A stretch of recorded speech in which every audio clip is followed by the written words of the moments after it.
When we think of IoT, we first think about our smart light bulbs, our smart TVs, our smart baby monitors. Maybe we think about our HVAC system or even our elevators. What I often don't think about are high-performance race cars. And yet, they too are smart. Before this interview, I never thought about the Indy 500, held every year in Indianapolis, Indiana, as a technology playground. And yet, it is. If you think for a moment about the number of sensors on your car right now, or the autonomous vehicles that may be crawling your neighborhood, there are as many, if not more, on a performance vehicle today. And there have to be. Every second counts in a performance vehicle. And the lives of the driver and his or her crew also hangs in the balance.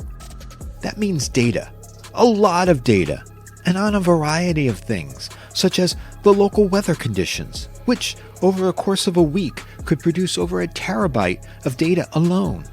Now imagine each of these vehicles collecting not just weather data, but also data on the engine, on the tires, on the driver. That's several terabytes for each vehicle, and that all has to be analyzed in real time, with life or death consequences. As my guest is about to explain, all of this rich data is broadcast over the air, pretty much in the clear. So anyone in the stands, well, they can monitor it as well. Maybe there's not a way to weaponize it in the moment, but this data that's out there, floating around, provides a good metaphor for the overall amount of data that's being broadcast and collected in general in the world today, and why we really should start to protect that data now. This is a story about securing legacy IoT and OT devices and how we should adopt a zero-trust model going forward, a model that keeps data private at all times unless absolutely necessary. I'm Robert Vamosi. This is Error Code.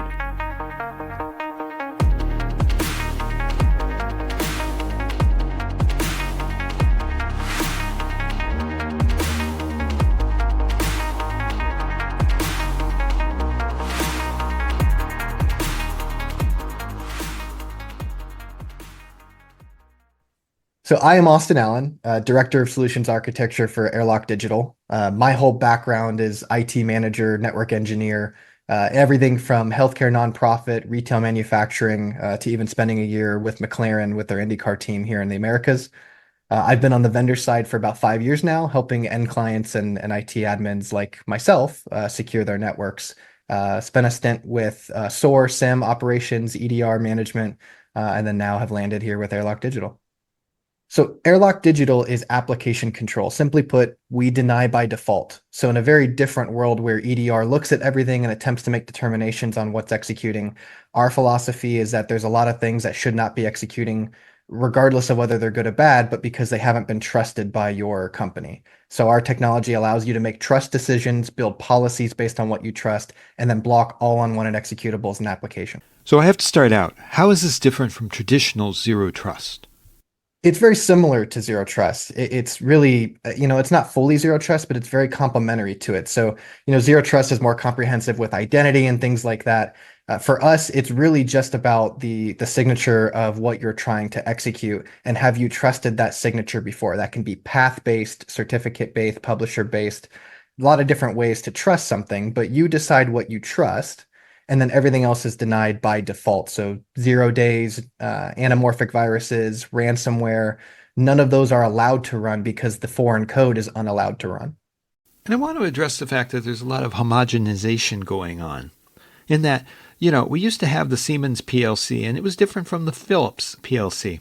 Now they're just generically Linux in some flavor or Android. Yeah, the good news is it's easier to hire people to work on them. And that's part of the consolidation. The bad news is it's easier to write stuff to break into all of them, because now you've uniformed not only the type of operating system and the interface it has, but you're arguably taking code and sharing it between each other. Particularly when you use open source technology, you're essentially using shared code. So that's where you get into things like, the rise of AV, which was signature-based detections. And then what we realized was anamorphic viruses. So if the hash changes every time something attempts to run, but it does the same behavior, how do we detect that? So then EDR came out. The number of breaches continues to rise, even with the rise of this new technology. So where's the disconnect? And the answer is it's in living off the land attacks. It's in the stuff that's already baked into the system that was architected for normal standard use cases. And people say, oh, you're supposed to be able to take a file from here and download it to here. Great. That's exactly what I wanted to do when I broke in, anyways. And so it's understanding that the vulnerability is not just in, unsafe code. The vulnerability is not watching and locking down the way that you use the systems today. Just because there's 120 different binaries inside of Windows 11 doesn't mean you need them all. So being able to lock down and disable the ones you don't need by default, that's the way that we see security is deny by default, trust what you want to run in your environment and deny everything else. So I do want to return to this performance race car experience that Austin has, but I want to focus on the challenges of securing legacy systems and accountability of developers and implementers in the context of IoT devices. Historically, many legacy systems were designed with operational needs in mind, often neglecting security. Yeah, so we have the broadest coverage in our category. So we cover Mac, Windows, and Linux. We go all the way back to Windows XP, Server 2003. Our agent sits and runs with 8 MB of actual disk space needed and the maximum of 25 megabits of RAM needed. So when we say we're lightweight, we legitimately mean lightweight. So that's interesting. 8 megabits of space. A lot of legacy OT devices don't even have that. Yeah, it's an interesting theory too, because a lot of the legacy devices have been set up to run only what was installed on them. And the majority of them, patch-wise don't even get patches. It's one of those if it's working, don't touch it type of scenarios. And so historically, network segmentation has been kind of the way of putting some type of compensating control in place. What we have found for our solution is the ones that are able to have even that little amount of space available, which the majority we've been successful with so far, we're able to run, accept what's actually been part of the trusted applications running now and lock it down without even a reboot needing to be required. So we're able to go in there and install ourselves, lock it down without them having to go through a patch window or a change management cycle. A few of them that have run out of disk space or never had it to begin with, a lot of those may do something simple like just a USB or some type of ancillary media where they're not making any changes to the operating system or code. So this is a hot patch that you're issuing. The agent itself is designed to talk to either an on-premise hosted server. We have clients that run this air-gapped. We have clients that run this, 3-letter, 4-letter agencies that run this in certain sections of their environment that never touch any other networks ever. It's also designed to work in the cloud or if you want to host it yourself. So you literally can choose your own adventure on how hands-on you want to be and lock this down. Once an agent receives its policy, it never deviates from that policy. So you could connect at one time, install your policy, and literally have it completely air-gapped. We should probably step back a bit. In the United States, CISA has come forward with a Secure by Design initiative. What is it? Secure by design, in my opinion, it's really just acknowledging that legacy systems were designed for different environments, and a lot of times it was based on operational needs, not security needs, right? In one of your earlier conversations, you mentioned the 2010 initiative of pushing out, smart thermostats and smart devices basically wide to folks. And in the interim, everybody thought, hey, these are really cool that they can talk to everything, but they can also talk to everything. And so the question is, where's the line between the accountability of the developers to secure that code versus the accountability of somebody else who's implementing it to secure that device? I think what this is starting to do is really our focus, and kind of matching almost what Australia has with the Essential 8, which is clear guidance on how exactly to go about securing devices. In America, we don't necessarily love being told what to do.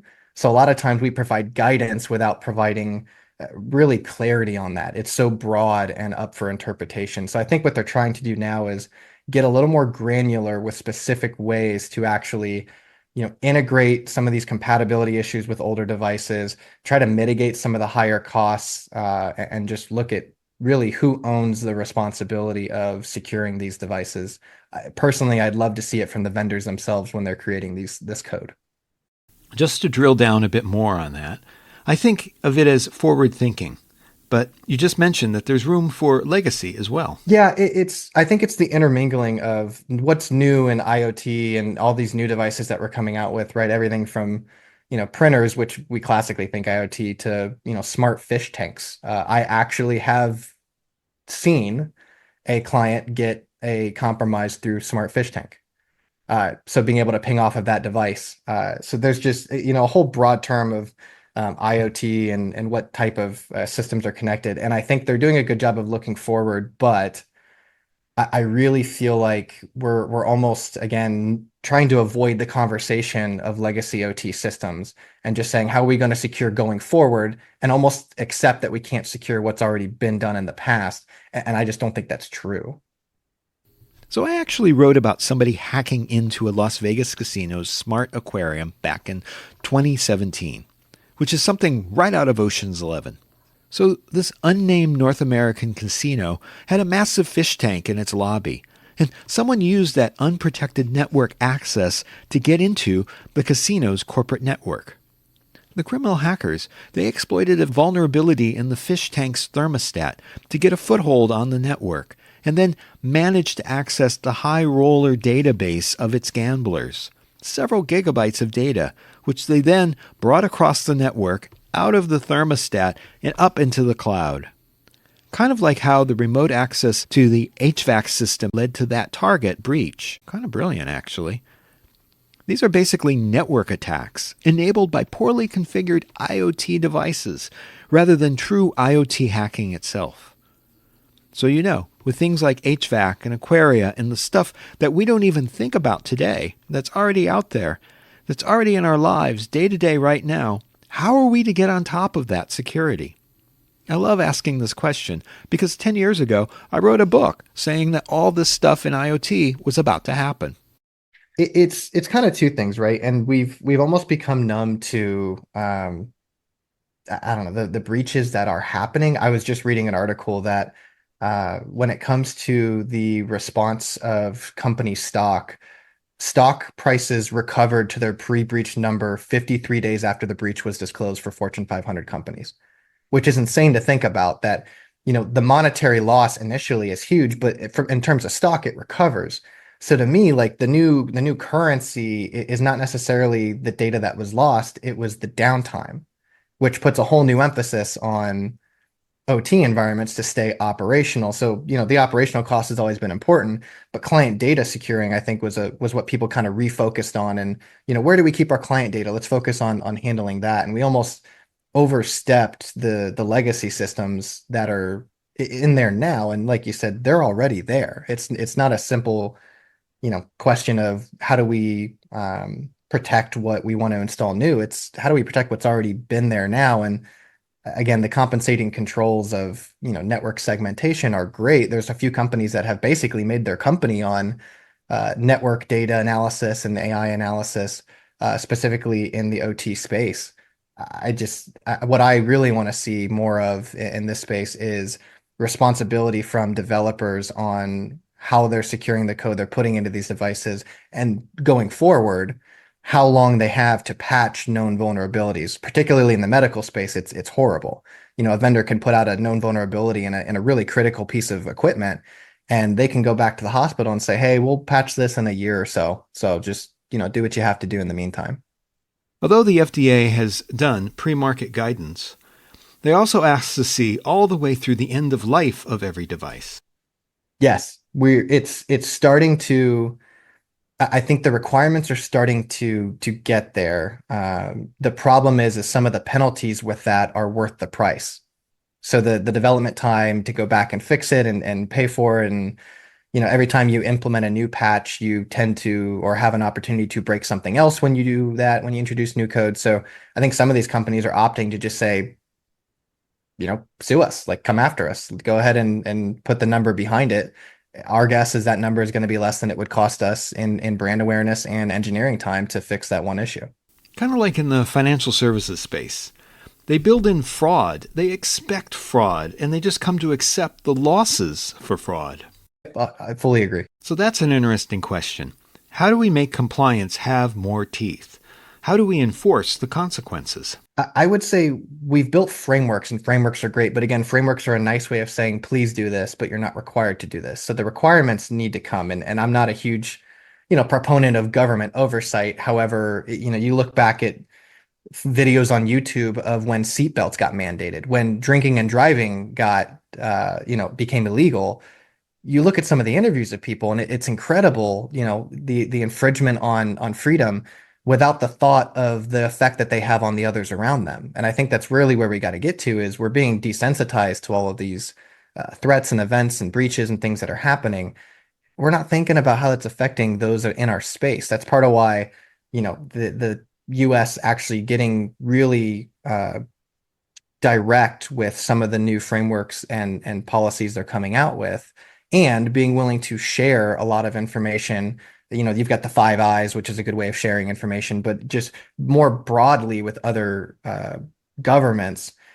This is where we are going to start, almost crowdsourcing security between countries, the way that a lot of these devices that are running, really open source type of technology is doing it, because the open source tech is great because it works, but that it's open source. So you can figure out how to decompress it and evaluate how to break it. In the same sense, we need to be smarter about the way that we're writing these regulations. And some of that is, like you mentioned, tailoring the frameworks to specific sectors. I mean, look at HIPAA, for example, and how long it's been since that got an update. And I just heard that after, I think, 20 years now, we're actually looking at finally updating the requirements for that. But if you read PCI and HIPAA and all these ones that actually have mandates on what you're supposed to do, they're still written so vaguely. So being able to hit that is a choice of compliance, not a choice of security. Part of that, though, is it's hard to write evergreen regulations because the technology, it's constantly evolving. And the attacks are evolving as well.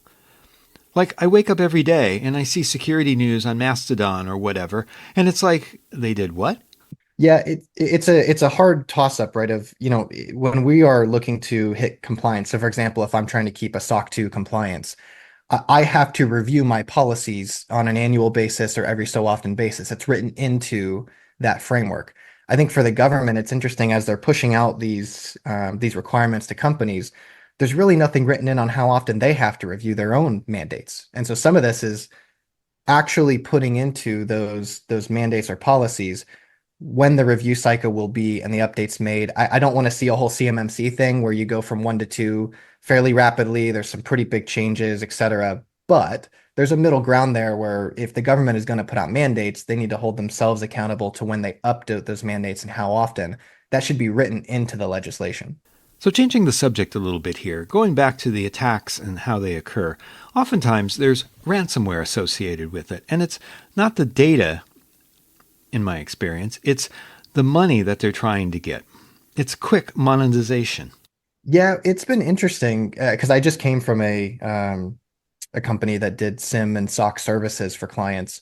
And we worked a lot with legal law firms to do breach coaching. And through the process, I learned a lot about, what the money is. And the money is not just in the data. The money can be in downtime. The money can be in reputational. And so what you find is it depends on the sophistication of the group. Nowadays, with ransomware as a service, the majority of people that are actually ransoming you are pretty unsophisticated. It's just about the quick payday. So if they come to you and say, hey, I have your data, you may not necessarily willing to pay that price if you're still up and you haven't been taken down and you were able to remove the actual ransomware. So, okay, you lost the data, but your uptime and availability is still there. You lost your confidentiality in the CIA triangle. So how much are you willing to pay for that C? Versus if somebody says, hey, I have your data and your servers are down, how much am I willing to pay for the C and the A? And so I think some of this is, in the past, we saw cyber insurance being willing to pay pretty significant amounts of money for generically checking the box on compliance. And now we're starting to see cyber insurance require actual security, not just compliance checkboxing. There's a lot of things written into cyber insurance policies that are not directly tied to a compliance framework now, which is super interesting. That I think is really driving some of the different ransomware variants, and the way we're seeing actors go, hey, $100,000 is the standard cyber policy for a company of this size, so I'm going to ask for $80,000, and that 80 will cover what they'll pay me. The other 20 will go to the IR firm, and I know that they're not going to push back on me to pay it. And so you get a lot of unreported ransomware events because it's all taken care of quietly by insurance. But sticking with the idea of downtime seems that it could be quantized and could be used as a measurement that we were discussing a moment ago, a lever that is worth taking a chance and closing X dollars a day in production time. Or do I buy the $1 million security mitigation? Right. And it's interesting too, because we just saw, Delta file their lawsuits against CrowdStrike. And the interesting part of that is if you came to Delta and you said, hey, all of your clients' first name, last name, email, and credit cards would be leaked on the web, or you would be unable to do business for one day, which one would they pick? And I would argue they would pick the one day of downtime, because the reality is the desensitization. One of the studies I just saw as well was that highly sensitive data like social security numbers had less of a negative impact on the share price of breaches than non-sensitive information like emails, which is insane to think about, but that's where we're at now. So I really think like uptime really is the new currency of business when you're looking at security, even almost more than client data, particularly for the larger companies. And so having a good PR plan in place is almost as valuable as having a good cyber insurance plan in place for the payout, because there very easily comes a point where that number has dwindled now to what they're willing to pay. And I think that number continues to shrink every day. Here we are discussing OT, and there's always been a discussion about the division between IT and OT, and the fact that IT doesn't really get OT. It's been interesting. So one of my biggest, IT or OT learning experiences was at a company called Finish Master. So they were aftermarket automotive parts and paints, a lot of physical retail stores. So a lot of shipping, manufacturing type of business. And a lot of my initial work was done on availability of systems. And I probably didn't even get brought into security related events until 6 months into being on the job. And what I realized was the uptime and availability to them was number one. And security was extremely important to them. Don't get me wrong, but the ability to have products delivered on time every time was by far the thing that needed to happen for the business to maintain its evaluation. So I think for me, it was learning, number one, what not to touch, right? Which in a lot of OT environments is if it's working, don't touch it. But the problem with that philosophy is back to what we talked about with security. How do you secure something you can't touch, right? And the answer always was that network segmentation. And that's where I think we've really kind of stopped in development is we segment it off. We put compensating controls in place. Cyber insurance accepts our compensating controls. Compliance accepts our compensating controls, and we move on. However, we're not being secure, we're being compliant. And so, that's part of why I joined where I am now is being able to actually say, hey, I've got something for your XP systems that, EDRs and other tools can't cover. We've got a way to do actual prevention and protection versus adding another detection tool to your stack. I think that's the biggest difference is we're so focused now on the detection and response of threats. We've almost forgotten that there's ways to put preventative controls in place, and the preventative controls should come first before you even layer on the detection tools after that. Otherwise, you end up with what we have now, which is SOC analysts and security personnel just spending all day playing whack-a-mole, trying to figure out what alerts should I create, which ones should I listen to, which ones are valid, etc. It becomes so much easier to find the needles in the haystack when you start by reducing the size of the haystack. So the traditional argument has been that we can't bring in security person. I was wondering if there's a way to fold it into the process, keeping the supply chain flowing and all that. It's just a matter of doing business to include security. Yeah, it's interesting. Everybody wants the jack of all trades because it's the most cost-effective way of hiring. But there comes a point where you realize you've been a jack of all trades and master of none. And that security is not one of those places that you can just kind of be a jack of all trades in. You only need to be unsuccessful once, right? Attackers only need one time to be successful. You have to have 100% accuracy, right? In what world do you see anybody at their job batting 100%? So I don't necessarily expect 100% from security analysts, but from a company perspective, this is where IT managers, particularly folks that have been in the game for a long time, they're starting to, and what I'm seeing is hiring more junior folks, training them up on the IT space. But in the process of training them in the IT space, they're dabbling them in security. They're saying, hey, use this email security tool and help, keep track of that. Go into my Microsoft stack and check the impossible travel alerts. And almost slowly teaching junior IT people to integrate security as part of the way they look at their day-to-day operations. And what's cool is those people are now saying, hey, I want to be a network engineer, or hey, I want to be a systems engineer. But some of them are saying, hey, I like the security part of my job. It's kind of cool to go through this stuff. I want to go do that more often. That's why MDR exploded, right? 5 years ago, there was 300 Gartner recognized MDRs, and now I think we're over 1,000 because people realized that SIEM/SOC services were in hot demand because trying to quantify an FTE for security was expensive, and retention is expensive, and turnover is even more expensive. I really think that giving junior to middle level IT folks access to basic security tools, seeing who really leans into that, and then from promoting within is how you're going to build longevity, reduce some of that turnover, make the headcount case for security. It's really hard to do that with companies that haven't felt the pain of a breach or a downtime before. And so for those IT admins, I feel for them because it's very hard to build a business case around the what ifs. However, I would say, ask those executives what happened the week that their IT admin was on vacation. How many things didn't get done or got stopped or waited, right? A lot of those smaller organizations that are unwilling to invest in security folks have a really huge emphasis on that one IT admin who is forced to do a lot with a little and outsource as much as possible due to budget. The importance of that one person, that's where you start to build on, hey, if you're not willing to do it for the business, you need to be willing to do it for me as the IT admin. I want to stay with this idea because I think you hit upon something. The XDR market has exploded, and it's kind of the wrong place for security spend to be, in my opinion. It needs to be back in the devices, in the design. Yeah, I mean the XDR, MDR, EDR, all the all the acronyms. I think they've done a very good job of marketing to the masses and saying, hey, you can't stop everything, so you just need to have a comprehensive detection module essentially. And the module is, very complex to implement. So if you give us a bunch of money, we'll set it up for you. And the reality is for a lot of companies, they're willing to do that because it seems like the easy button. And there are a lot of XDR companies that do a good job. However, there's a lot that don't even know what they're doing, right? They're still trying to figure out what XDR or MDR even means to them as an organization. And so there's a lot of MDR players that lack identity. Hey, we do SIEM and SOC services. Okay, what makes you different?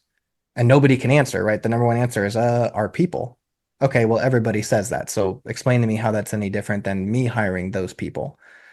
I really feel like we've overcorrected and just forgotten that there are preventative steps that you can take. Like what's old is new again in IT, and what's old is basic, fundamental, building the foundation correctly with security in mind.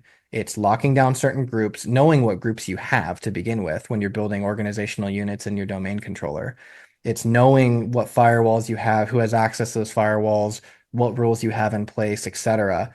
It's fundamental IT. And as we've outsourced and outsourced and outsourced due to budget constraints, it feels like we've lost fundamental IT. Every time you go into a new company, you're inheriting 15 years of tech debt from 5 different admins, right? So, number one, just the market kind of cooling off in terms of the way that hirings have gone. I think some of the bigger company layoffs is a little tumultuous, but for middle companies, middle market companies, now is a really good time to bolster yourself with a trained security personnel from a larger company, get them in the door, and start them with building foundational IT. How is this set up? Double check this configuration, write it down, and set a time to come back and check that configuration to make sure it's what you thought it was. That could be 6 months, that could be a year, whatever. That really gets into, more disaster recovery type planning and things like that. But fundamental foundational IT has really been lost, I think, with a lot of the new folks coming into to IT and security. So, at the top of the show, we talked a little bit about Formula One racing. So I used to work for McLaren when they bought the majority stake in Schmidt Peterson Motorsports, which was an IndyCar race car team. Arrow McLaren SP was founded from that. So in 2020, I ran McLaren's IT here in the Americas. We don't traditionally think of sports cars as requiring IoT security, and yet it does. Yeah, the race car IT is interesting. One of the first things I asked about was security of data, and the reality is that the data and telemetry the race car team gathers is really only relevant to about 12 other teams. If the telemetry data itself from a specific race were to, get out on the internet, the vast majority of people, number one, wouldn't even know what to do with it. There's hundreds of sensors on the car. But number two, the companies and other race teams that could find that data, the reality is the majority of them are gathering a lot of that data during the race anyways. So when you're doing trackside telemetry in particular, when the race car is sending data back to your timing stands, uh, there are ways of capturing data from other teams. So the reality is that data is not necessarily secure. So what it really comes back to is uptime and availability. There is no room for downtime, particularly during a race. If you lose operational ability to communicate with your driver during a race, in IndyCar in particular, that's considered a black flag scenario, which is the driver has to come into pit lane and sit there until you fix it. So downtime during a race is a killer, and particularly in the Indy 500, which is the race that I helped operate, that's millions and millions of dollars. A 5 minute mistake or a 5 minute downtime is literally the difference in millions. So there's an opportunity for someone to jam these signals intentionally and maybe single out a driver? In theory, yeah. The reality is that the driver comms is radio based, and a lot of the data back at the timing stands get converted from radio to RJ45, what we consider standard internet today. So depending on the radio frequencies and scanners that you have, there's a lot of race fans that bring their own radio scanners and listen into different frequencies during races. Those that have been around and smart enough to do so can do it. The interesting part is most of the trackside is kind of segmented off. So the data itself from the race car is kind of on a local LAN. And then if there's a requirement for outside internet data, that's a separate connection. At least that's the way that I had it set up. I'm not sure about all race car teams. Uh, but it's a very interesting scenario because one of the first tasks that I was assigned was the original founder of the team was paralyzed in a racing accident many years before. And so trying to travel to every race was not necessarily feasible for him. So my job was to take the trackside communication and find a way to securely transmit that back to the factory in Woking, England, but then also to transmit it to him on his iPhone at his house, hundreds of miles away in real time. So, what type of data is being captured? We talked about hundreds of sensors and so forth, and I'm thinking of a car that I own that has all sorts of ECU sensors and telemetry going back and forth. Is it similar? It is, and it's very granular. So think temperatures of just about every piece of equipment in the car. Think rotating speed, think noise. Weather is a very, very huge factor in racing. In just a week, I recorded over a terabyte of weather data.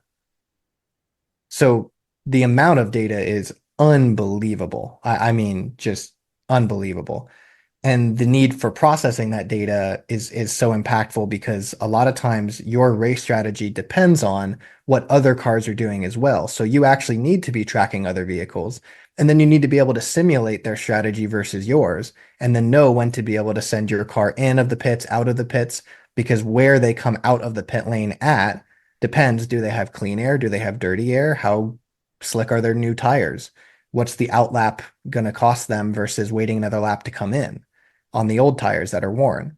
So there's a game of this that's somewhat of a guess, but the reality is the best teams in the business have found ways to take all the data, store it, use data that matters to them in real time during the race, and then here's the big part: know when to go back and use old historical data to build models to help you predict race strategy in future races. Particularly when you're at the same racetrack, looking at past data from other racetracks doesn't help you nearly as much as looking at past data from the same racetrack. That makes sense. So there's a driver safety issue here too, where you could be looking at real-time data and indicating an error or a problem is coming and pull them off the track and into the pit.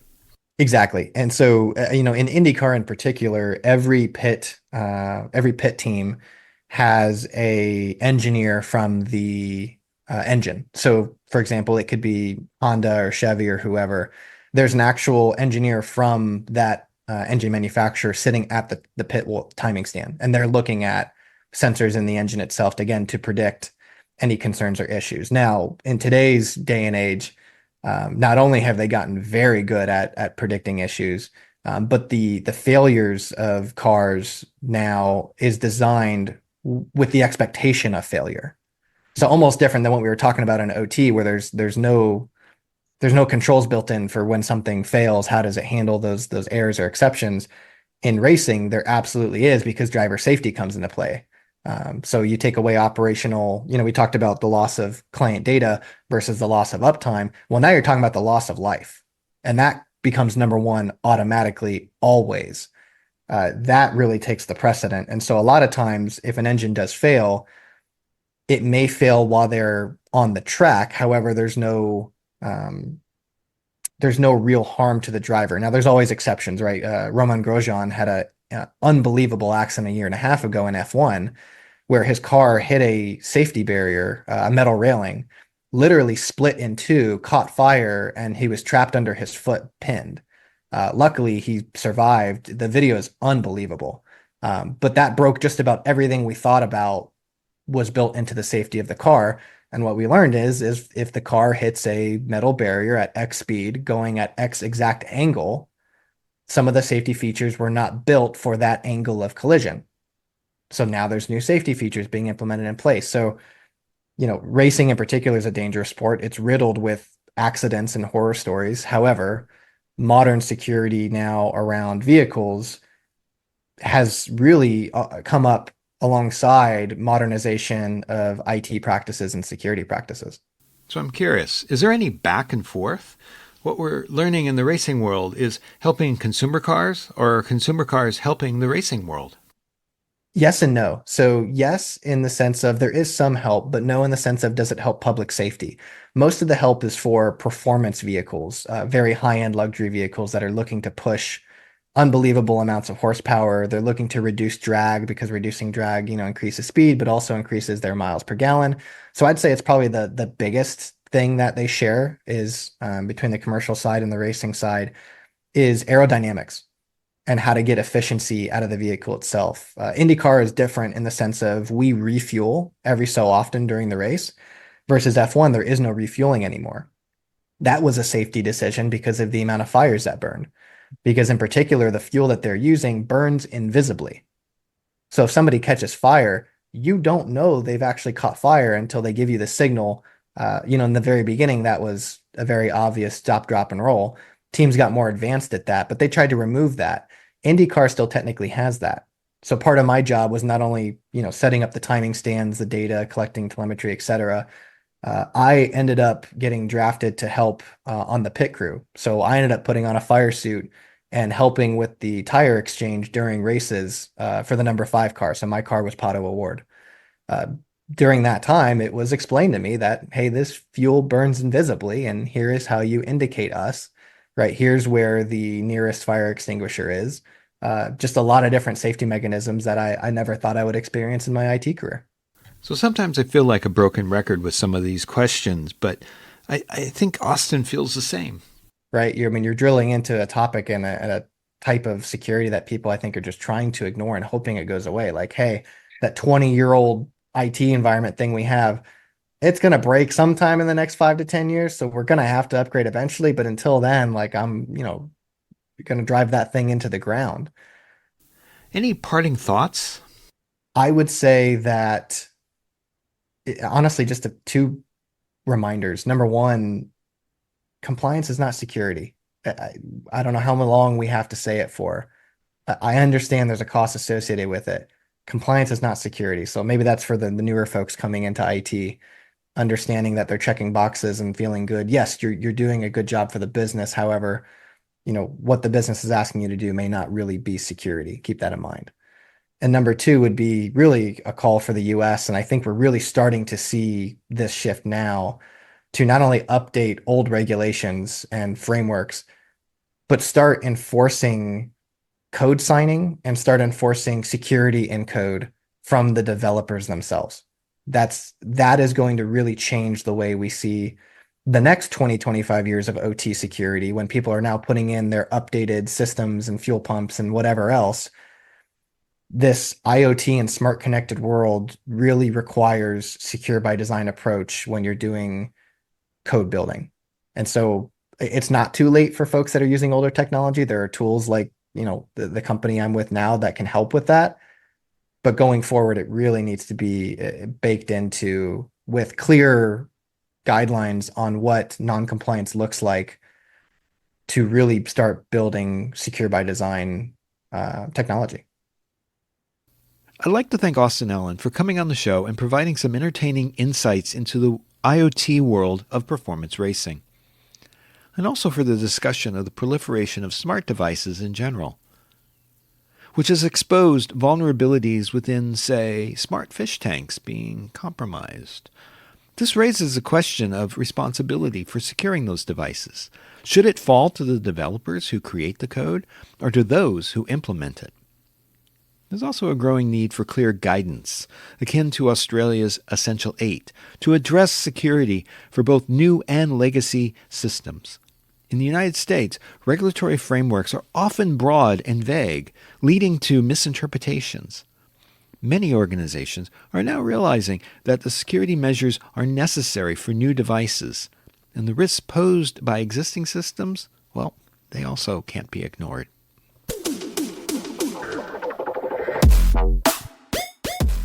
Hey, if you're enjoying Error Code, tell a friend. I'm sure there are other people out there who like narrative information security podcasts. And I'd really like to hear from you. Join us on Discord. Search for Error Code Podcast to join the server, or go to errorcodepodcast.com to get more details. And tell me what you like, and even what you don't. I've got some great episodes coming up, including hacking performance sports cards, hacking cellular networks, and hacking critical infrastructure. Subscribe today. I don't want you to miss out.